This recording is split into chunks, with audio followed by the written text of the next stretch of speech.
শুভ সকাল। আমরা আজও বসে গেলাম একটা জল রঙের গ্রামের দৃশ্য করার জন্য।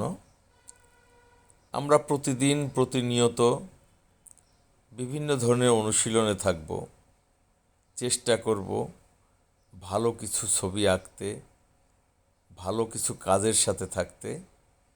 সেই চেষ্টাটা আমরা যারা করব তারা সবসময়ই ভালো থাকব। শিক্ষার্থীরা, তোমরা যারা ছবি আঁকো, লেখাপড়ার পাশাপাশি প্রতিনিয়ত ছবি আঁকাটা চর্চা করবে। যারা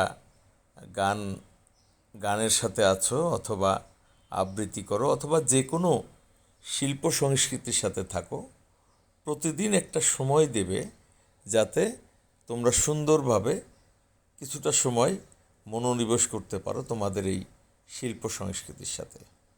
তোমরা যদি শিল্প সংস্কৃতির সাথে থাকো তাহলে একটা জিনিস আমি বলতেই পারি, ভালো মানুষ হতে পারবে। সেই ভালো মানুষ হওয়ার যাত্রায় আমরা সবাই একত্রে থাকব। ভালো থাকো সবাই, ভালো রেখো সবাইকে। ধন্যবাদ।